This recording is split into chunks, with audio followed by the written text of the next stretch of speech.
That's it. I'm sorry. So Groningen is in Europe. This is a corner of Europe. There we are, not so far from Amsterdam and not so far from Hamburg. But I'll keep telling.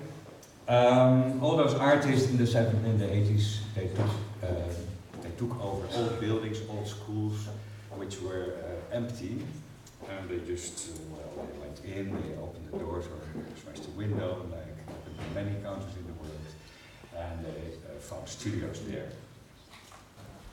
It should stay now. Okay, here we're in Europe. This is Groningen again. Hamburg is very close. It's a 3-hour, 4-hour drive, and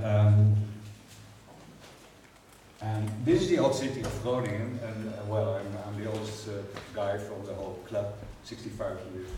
So a little bit of history. And this is the old town of Groningen. Those parks are gone. They are replaced by parks, hospital, and a road for the rich. But all this still exists, except that some buildings might have changed. And just a very quick view. This is Groningen, the center. The international thing is especially that the planes are going over to the Far East, also to Helsinki. And this is our station. This is the university building. There are many students now in Groningen, and it became more and more international. I think that half of the students now speak other languages. And I think in Groningen half a day have to speak English. I speak it sowieso at home, but anywhere, yeah, very many, and on the Art Academy and on the university from all over the world. This is also the university, the library, and we have kennels also, like in Amsterdam, a little bit lower, and in winter you can stay. So this is the background of Groningen, and of course, you know, they wanted to make some modern buildings, so they imitated a certain building in Paris. And we have a famous building for gas. We have a gas, we found a lot of gas in Groningen, almost as much as oil in Saudi Arabia, so we made a big office here, and all the gases are organized from here together with places in Scotland and Norway. It's a very special building. And we have a wonderful museum. Some people of you were there once. I built it in the water. We had to close up the water, build the museum once water came in. So again, the old city. So all those artists went into buildings. Here in the old city, so at this street, this is the big market that we just saw. And here and there are also buildings, many schools. Yes, and this is one of those. It was once something like a school, but it has also been a tax office. When I came in Groningen in 1974, I had to do something with the taxes there. But now we have our headquarters here. This is our office, and behind it is a long building full of studios. They look like this, or they might look like this. And many artists are very clean in their work, and some not. This is another building. This was a school for teachers, and they were teaching here. And it was also an art academy. I had lessons here upstairs. I was drawing when I was in the art academy. It was very old-fashioned, you could say. We were dealing with models and still lifes and such things. So I was drawing models a lot up there. And now we have studios also here. Very high, nice rooms, 4 meters. And nice teppich. And this is the other side of the building, the other street. Here kids went to get lessons. I got kids from 6 to 12. And the people from the other building went to teach here. And here now also are studios, and also some artists can live there. One of them is here, full of paint. This happens to be my studio. And this is another building, also one of those old buildings. There was an old trade. This is an old storehouse, typical for Groningen. And all those 4 stories are now studios. This is one on the top floor, and this is one down. We have certain artists who fill their studios up with everything. Those studios, we have them very long, they're wonderful, they're payable, so people who go in there, they don't want to go out unless they die, which happens sometimes, and then we have to find something new. And at a certain day, there was not so much change, but a certain day, Jan Derk came with some other people, I think Groningen was also there, and they were living and working in this building. And they didn't know what to do. There was something with a certain company called Carex, he will explain more. And they came to us and they said, well, we have this building and maybe you can help us organize. And so that's what we did. We went into it, in the building. It was totally open. Some people did big projects there already. And then, well, we closed it off so everybody had his own space. We bought a lot of wood and making clothes from wood. So, and the people were very happy. They had to pay very little, something like 50 euros a month. And they could work there. It was not heated. You know, many artists, they have to deal with cold and heat. I also have it in my studio. But they were very happy to work there a few years until we had to leave the building. One more. And then now and then the municipality also came and asked us, well, we have a train station and we want something to happen there. Maybe you want to do a studio there. And this is the train station, it's a stop. They said, well, maybe you can use this as a studio because we want a new staircase. And we said, well, it's very nice to do it. But maybe we do some projects there. And at once, the municipality came and all kinds of other people and housing companies said, well, we want it also. So they gave a lot of money and they turned it into this. There was a window and there was a wonderful staircase with a lot of electricity. And already 8 years now we're doing their wonderful projects. We don't curate them or so we ask artists, go your way and do something like this. Somebody from Greece.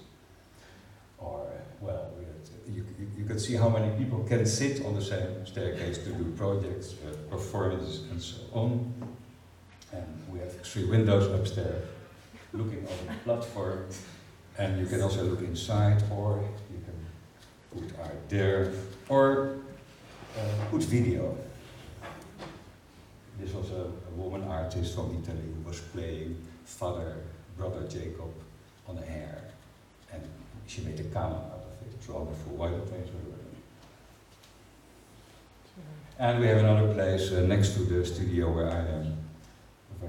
A window which was empty for years, and then we said, well, maybe we can use this also. So we're using that now also as an exhibition space, very small. People can go there and do whatever they want. And then, and soon I will give the words to Jan Derk. There came a biological center in Haarlem, which is south of Groningen, very close actually, a few kilometers south from the center, and a certain company, Carex, you will say that, changed it into housing, studios, and we did a part, we turned a part of it into studios also. It looked like this. This is a map.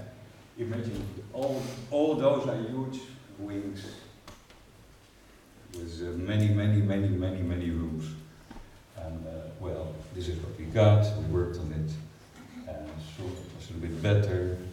And we took the wood from the other building that we had to leave, which you saw before, and put it here and turned it into studios, which are working now, and we can keep the building for 7 years, at least. Many of those. And another, I call it, very good chance was we were told, well, we have a kind of gallery, a very nice gallery. Well, we have to pay 3,000, but you can use it temporarily for a little bit of money. And it was so wonderful, you know. It looked like a museum. And also the entrance was wonderful. This is the corridor. Inside, even with a floor downstairs. And so we made an exhibition, and we could use it a year until at once they said, no, you have to go out. This is a problem because we just planned a very nice international exhibition, which we had to cancel, so that can happen. And then we have another building that's, how is it called? We call it I2Y2. And we got it like this, and artists went there, we gave them the place, and they use it now as studios, and also as a very nice exhibition place, and already very wonderful things have taken place there. Like this. This and this. And now this was a very small introduction. I don't know how long it took, but Jan Derk will continue while I put the. You can come here while I put the pictures, and they will continue in the show.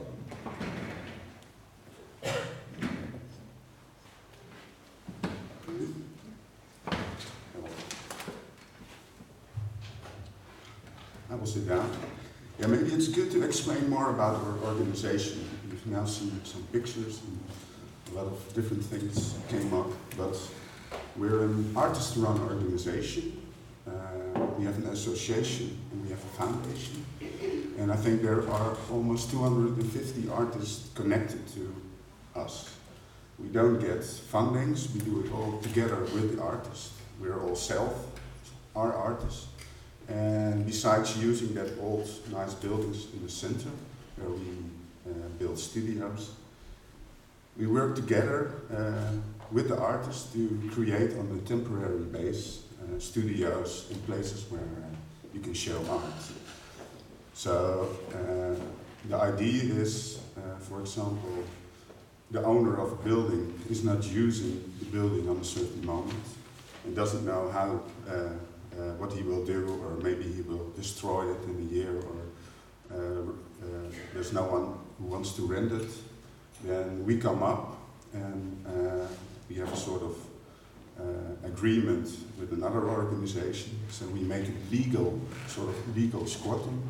So the owner loans us the building, we don't pay for it, and then we create whatever is possible in the building. So sometimes in our working spaces, sometimes in the places where artists can do whatever they want, presentations or whatever. And what's very interesting in the way we work in Groningen as HaViK is that we do it all together. And it also has, in listening to the other speakers and thinking about the hypercultural link, it has a connection with that. We don't get money, we don't get fundings, but we have a situation in Groningen where a lot of artists, and it's probably the same in a lot of other countries as well, have needs and have wishes, and of course you can write a lot of things on paper and ask the government to help you, to support you. And sometimes we do, but sometimes we get a little money, but most of the time we don't. But we can also take care of it ourselves by working together, because as a group, let's say 200 artists or more, we can do a lot of things. So also in the pictures you see the things that are built and the things that are created with the energy of all the artists. So the spaces you see, the walls that are there, also making the contracts, everything is done by the artist itself, and I think that could be a sort of inspiring also the hypercultural link, because of course you can talk a lot, and it's very interesting to hear the situation in different countries and cities, and to learn from each other about the organizations you are and the identity you have. But what really works is doing things. At least that's our yeah, the way how we look at it. So, on a certain moment, years ago, we stopped talking and we started doing, and we do it without getting paid. So we all give a little bit of our time to the organization, and some people more, some people only when there's the need for someone to construct something. But together we manage it, and to give a view on how big we are now is that we have like 10 buildings. 5 of them are the old buildings in the city center. And there's a sort of contract with the owner, that's a public housing organization. And the rest is all in temporary use. So if the owner of that building wants it back, we give it back. We don't go against the fact that we have to give it back, but by treating the building well and doing good things with it, we have the possibility to get a new building or another building. So that's a sort of system almost without money involved, without fundings of the government. We do it ourselves, and I think that could be inspiring also for the hypercultural link. If you make it really small, so you can make it a really big thing, but you can also make it small, like I try to do now in our own city, in our own situation. Yeah, we have already a sort of small hypercultural link between the needs of artists doing it and yeah, not waiting but working. Yeah. And what is also good to mention is that we don't, as an organization, only house people or facilitate in spaces where artists can show their work, but we also try to get a network between the artists in our city, between the artists in other cities, so every artist has his own network and so on, but also international. It's very interesting to be part of the Port Journey project because a lot of members are artists or cultural organizations with their own networks, and in a way, you know, just put it on the table, but maybe together we have so much energy to change things, or at least to think about things and discuss things. And I think, yeah, I hope, besides talking about it, that's needed, of course, it's what we do today. It would be nice, it has a follow-up also in doing more things, in creating more things, and maybe push a little bit the world into a direction where it should be according to us and artists. So that's also what I wanted to say. I made it small, but you can also make it big again with all of us. And I think, yeah, that's about what I have to say about HaViK and about Groningen. You're of course all welcome to see the city and to visit us. We already had a lot of visitors from Hamburg, and yeah, it's very inspiring also to go back to Hamburg. We're a little bit different in the Netherlands and in Germany, but it's very inspiring to be here and to talk with Michael and the others about art, you know, and about what you can do to change it a little bit, the world, in your city, in yourself, in the environment. And yeah, I think doing that now with a lot of people from a lot of different cultures and countries, that will make the energy bigger, and we'll see what happens. Okay, well that's Groningen.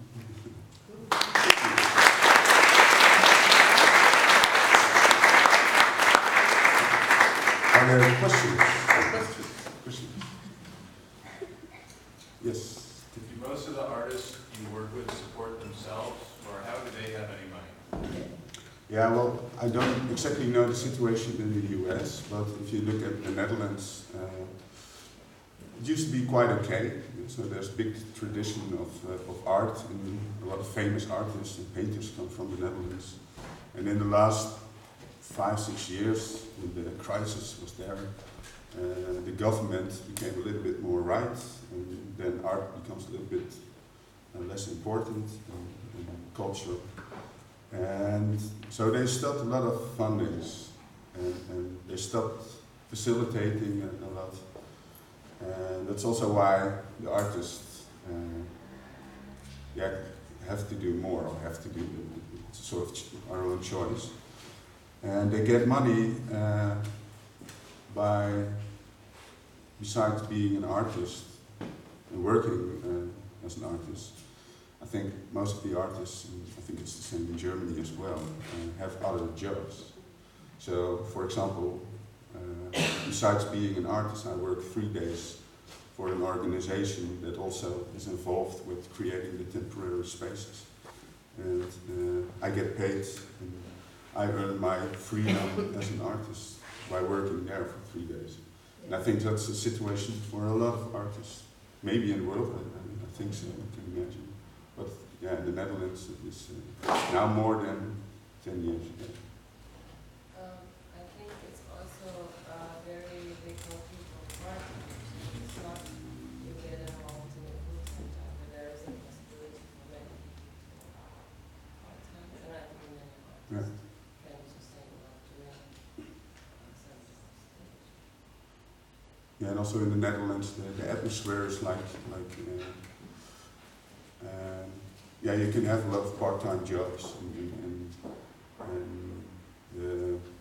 yeah, I don't know really how to explain it, but in the way things are done in the Netherlands, you still have a lot of freedom to say to your boss, like, I don't want to work on Monday or on Tuesday because then I want to do that. So is there work on Wednesday, Thursday?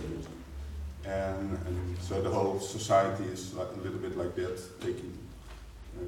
giving freedom, and if you work, then you work, but you also have to have time for yourself and your own wishes.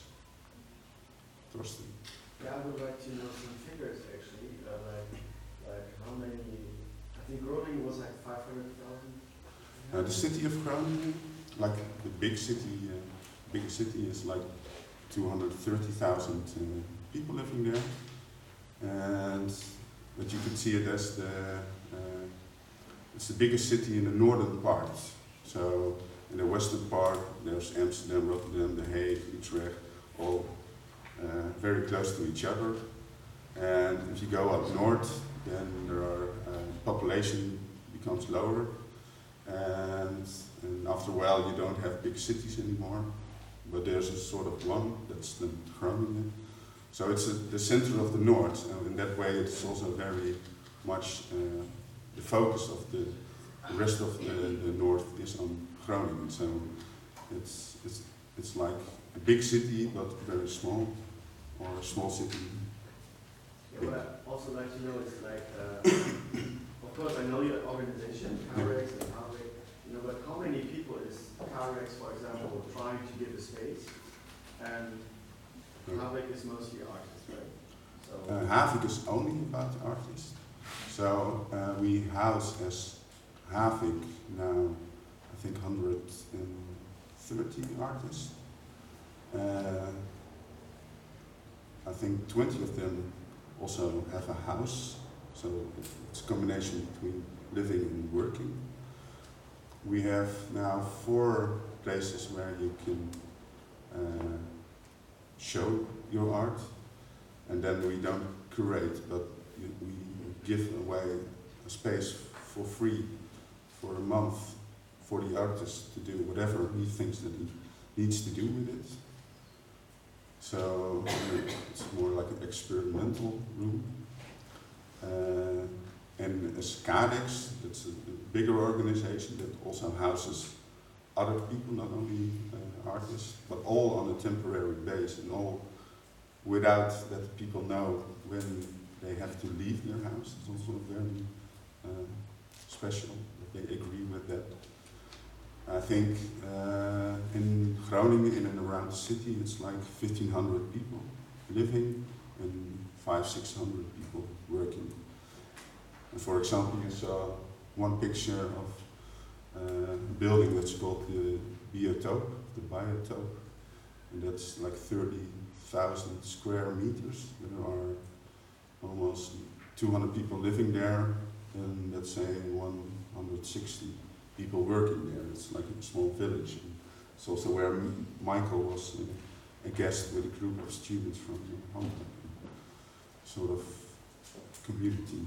One question with HaViK, did you work with housing for refugees? Because if you say temporary, and so that come to your office in a way? Yeah, because like the situation in the Netherlands is a little bit different than the one in Germany. It's more quiet than it is here. But of course, there's a big need for people who become legal or may stay to have a house, and so they asked an organization as HaViK with their experiences and knowledge about housing on a quick way, in a temporary way, people in buildings like office buildings or factories or whatever, to help and to think about it. So actually, we now started some projects and try to find some solution for it, to for example, house them in an old office building, and to create an environment for them where they can live. But the most important is to puzzle them not all together in one building, but to spread also refugees out in normal buildings or between the artists and the other people, like, so otherwise you would have a sort of building with only one of a kind. It's, I think the best is to divide them. Yeah. Have there been some squattings in Groningen, and were artists involved in that? Yeah, like also our organization, HaViK, and also HaViK. 25 years ago, in the 80s, squatting was really normal in the Netherlands. So in the bigger cities like Amsterdam and also in Groningen, like a lot of people squatted. And of course, a lot of artists squatted in buildings. And officially squatting is not allowed anymore. It still happens a bit, but you could say that we came out of squatting and thought about how can we make squatting legal, or what can we do that the owner trusts us and we trust the owner, so there's not a big argument anymore, and then the contract is okay, and the fire escape is okay. So it's a sort of modern way of legal squatting. Sometimes people call it squatting with service for the owner and for the persons who live there. More questions? So, then I give it back to Michael.